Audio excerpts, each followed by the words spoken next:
بسم اللہ الرحمن الرحیم۔ بسم اللہ الرحمن الرحیم۔ میری عزیز طالبات، آج ہم سبق نمبر 6 میں سورۃ المائدہ کی آیت نمبر 6 اور 7 کا ترجمہ اور تفسیر پڑھیں گے۔ آئے اب چلتے ہیں آیات مبارکہ کی طرف۔ اعوذ باللہ من الشیطان الرجیم، بسم اللہ الرحمن الرحیم۔ یا ایھا الذین آمنوا اذا قمتم الی الصلاۃ فاغسلوا وجوہکم وایدیکم الی المرافق وامسحوا برؤوسکم وارجلکم الی الکعبین وإن كنتم جنبا فاطهروا وإن كنتم مرضى أو على سفر أو جاء أحد منكم من الغائط أو لامستم النساء فلم تجدوا ماء فتيمموا صعيدا طيبا فامسحوا بوجوهكم وأيديكم منه ما يريد الله ليجعل عليكم من حرج ولكن يريد ليطهركم وليتم نعمته عليكم لعلكم تشكرون وَاذْكُرُوا نِعْمَةَ اللَّهِ عَلَيْكُمْ وَمِيثَاقَهُ الَّذِي وَاثَقَكُمْ بِهِ إِذْ قُلْتُمْ سَمِعْنَا وَأَطَعْنَا وَاتَّقُوا اللَّهَ إِنَّ اللَّهَ عَلِيمٌ بِذَاتِ الصُّدُورِ۔ آیات مبارکہ کا ترجمہ۔ یا ایھا الذین آمنوا، اے ایمان والو، اذا قمتم، جب تم اٹھو، الی الصلاۃ، نماز کے لیے، فاغسلوا وجوہکم، پس تم دھو لو اپنے چہروں کو، وَأَيْدِيَكُمْ، اور اپنے ہاتھوں کو، إِلَى الْمَرَافِقِ، کوہنیوں تک، وَامْسَحُوا بِرُؤُوسِكُمْ، اور تم مسح کرو اپنے سروں کا، وَأَرْجُلَكُمْ إِلَى الْكَعْبَيْنِ، اور تم دھو اپنے پاؤں کو ٹخنوں تک،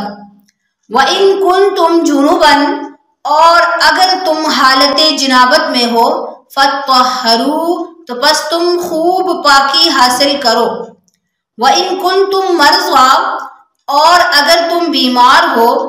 أَوْ عَلَىٰ سَفَرٍ، یا سفر میں ہو، أَوْ جَاءَ أَحَدٌ مِّنكُم مِّنَ الْغَائِطِ، یا آئے تم میں سے کوئی ایک قضائے حاجت سے، أَوْ لَامَسْتُمُ النِّسَاءَ، یا تم نے چھوا ہو اپنی عورتوں کو، فَلَمْ تَجِدُوا مَاءً، پس تم پانی نہ پاؤ، فَتَيَمَّمُوا صَعِيدًا طَيِّبًا، پس تم تیمم کرو پاک مٹی سے، فَامْسَحُوا بِوُجُوهِكُمْ وَأَيْدِيكُمْ مِنْهُ، پس تم مسح کرو اپنے چہروں اور اپنے ہاتھوں کا اس مٹی سے، مَا يُرِيدُ اللَّهُ، نہیں چاہتے اللہ رب العزت، لِيَجْعَلَ، تاکہ کرے، علیکم، تم پر، من حرج، کوئی تنگی، وَلَكِنْ يُرِيدُ، لیکن اللہ رب العزت چاہتے ہیں، لِيُطَهِّرَكُمْ، کہ تم کو پاک کرے، وَلِيُتِمَّ نِعْمَتَهُ عَلَيْكُمْ، اور تاکہ مکمل کرے اپنی نعمتوں کو تم پر، لَعَلَّكُمْ تَشْكُرُونَ، تاکہ تم شکر گزار بن جاؤ، وَاذْكُرُوا نِعْمَةَ اللَّهِ عَلَيْكُمْ، اور یاد کرو اللہ کی نعمت کو جو تمہارے اوپر ہے، وَمِيثَاقَهُ الَّذِي، اور اس پختہ وعدے کو، وَاثَقَكُمْ بِهِ، جو تم نے اللہ رب العزت کے ساتھ کیا، اِذْ قُلْتُمْ، جب تم نے کہا، سَمِعْنَا وَأَطَعْنَا، ہم نے سن لیا اور ہم نے اطاعت کی، وَاتَّقُوا اللَّهَ، اور ڈرتے رہو اللہ رب العزت سے، اِنَّ اللَّهَ، بے شک اللہ تعالی، علیم بذات الصدور، جاننے والا ہے دلوں کے راز کو بھی۔ آیات مبارکہ کی تفسیر۔ آیت نمبر 6 کا گزشتہ آیات سے ربط۔ گزشتہ آیات میں وہ احکام شرعیہ ذکر کیے گئے تھے جن کا تعلق انسان کی دنیاوی زندگی اور کھانے پینے سے تھا، اور اس آیت میں وہ احکام شرعیہ ذکر کیے گئے ہیں جن کا تعلق عبادات سے ہے۔ یا ایھا الذین آمنوا اذا قمتم الی الصلاۃ فاغسلوا وجوہکم وایدیکم الی المرافق وامسحوا برؤوسکم وارجلکم الی الکعبین، یعنی آیت کے اس حصے میں حدث اصغر کو بیان کیا گیا ہے کہ جب تم نماز کے لیے اٹھو تو اچھے طریقے سے وضو کرو، طہارت کا ایک عام قاعدہ یہ ہے کہ انسانی جسم کے جو اعضاء منکشف ہوتے ہیں ان کو دھونے کا حکم ہے، جیسے منہ، ہاتھ اور پاؤں، اور سر چونکہ پگڑی یا رومال سے ڈھکا ہوتا ہے اس لیے سر کا صرف مسح ہی کافی ہے۔ وَإِن كُنتُمْ جُنُبًا فَاطَّهَّرُوا، یعنی جب تم جنابت کی حالت میں ہو تو مکمل طہارت حاصل کرو۔ آیت کے اس جز میں حدث اکبر کے بارے میں بیان کیا گیا ہے، یعنی جنابت سے غسل فرض ہو جاتا ہے۔ جس طرح وضو کے فرائض ہیں اسی طرح غسل کے بھی فرائض ہیں، جن کی ادائیگی کے بغیر غسل مکمل نہیں ہوتا اور نہ ہی انسان پاک ہوتا ہے۔ کلی کرنا، ناک میں پانی ڈالنا اور پورے جسم پر پانی بہانا یہ غسل کے فرائض میں سے ہے۔ اگر پورے جسم میں ایک بال کے برابر بھی کوئی جگہ خشک رہ گئی تو غسل مکمل نہیں ہوگا اور انسان پاک نہیں ہوگا، کیونکہ تحت کل شعرۃ جنابہ کہ ہر بال کے نیچے جنابت ہوتی ہے۔ اسی لیے فقہائے کرام فرماتے ہیں کہ اگر پورے جسم میں ایک بال کے برابر بھی جگہ خشک رہ جائے تو غسل مکمل نہ ہوگا۔ وَإِن كُنتُم مَّرْضَىٰ أَوْ عَلَىٰ سَفَرٍ، یعنی اگر تم بیمار ہو اور پانی کا استعمال تمہارے لیے نقصان دہ ہو، یا تم سفر پر ہو اور پانی میسر نہ ہو تو ایسی صورتوں میں تم تیمم کر لو۔ فقہائے کرام فرماتے ہیں کہ اگر پانی مسافر کی قیام سے کم 1 میل کے فاصلے پر ہو تو مسافر کے لیے تیمم کرنا مباح ہو جاتا ہے۔ او جاء احد منکم من الغائط او لامستم النساء، غائط پست جگہ کو کہتے ہیں رفع حاجت کے لیے، چونکہ عموماً لوگ پست جگہ کو تلاش کرتے ہیں تاکہ کسی کی نظر نہ پڑے، اسی لیے اصطلاحاً غائط بولو براس کو کہتے ہیں۔ یعنی اگر تم قضائے حاجت کر کے آئے ہو یا تم اپنی بیویوں کو چھو کر آئے ہو اور پانی نہ پاؤ تو تم تیمم کر لو۔ لمس کے معنی میں ائمہ کرام کا اختلاف ہے۔ امام شافعی رحمہ اللہ لمس سے ہاتھ لگانا مراد لیتے ہیں، گویا امام شافعی رحمہ اللہ کے نزدیک ہاتھ لگانے سے وضو ٹوٹ جاتا ہے،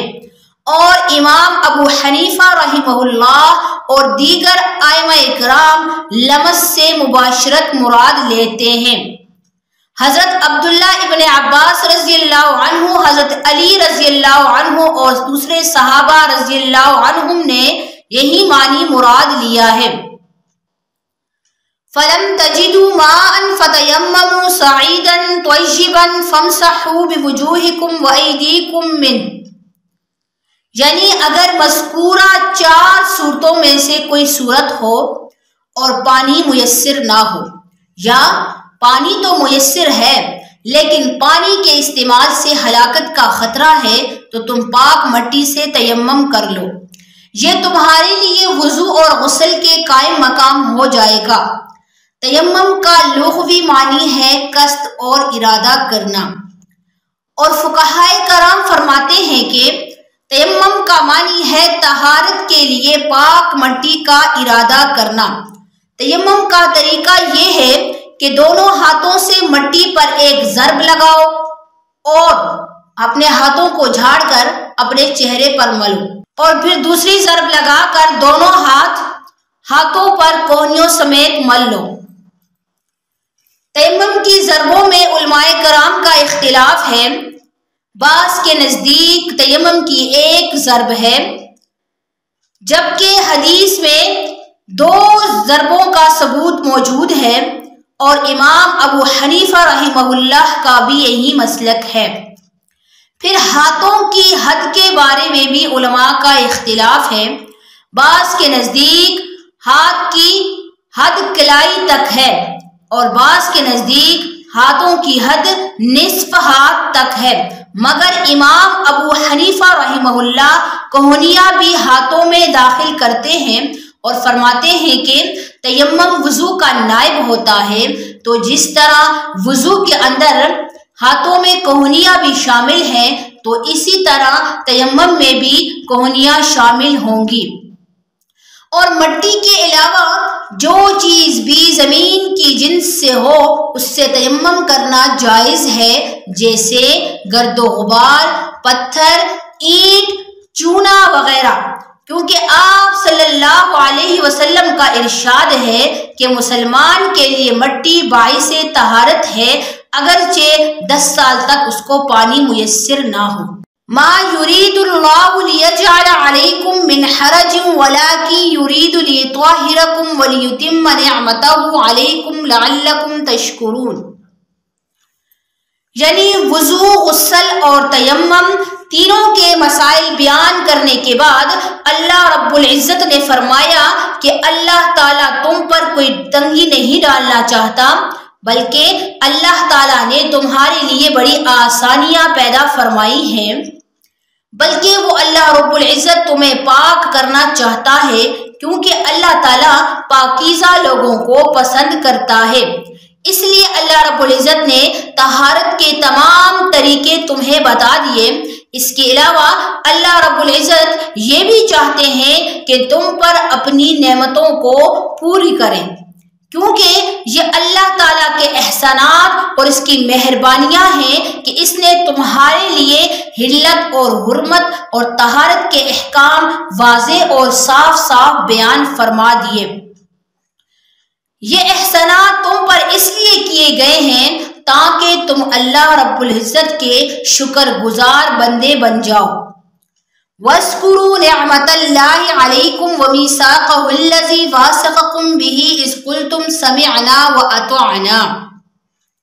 یعنی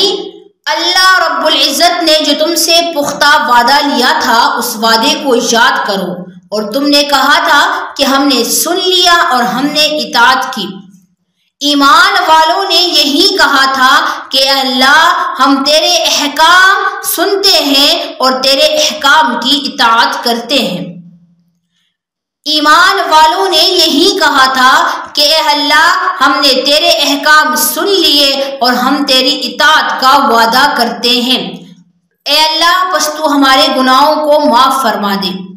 سورہ نساء میں فَبِمَا نَقْضِهِمْ مِيثَاقَهُمْ کے الفاظ موجود ہیں کہ بنی اسرائیل عہد توڑنے کی وجہ سے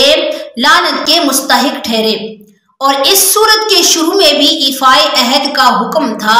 اس لیے اللہ رب العزت نے فرمایا کہ اپنے عہد کو یاد کرو۔ وَاتَّقُوا اللَّهَ یعنی اللہ رب العزت سے ڈرتے رہو، کہیں ایسا نہ ہو کہ تم اللہ رب العزت کے وعدے کی خلاف ورزی کرو۔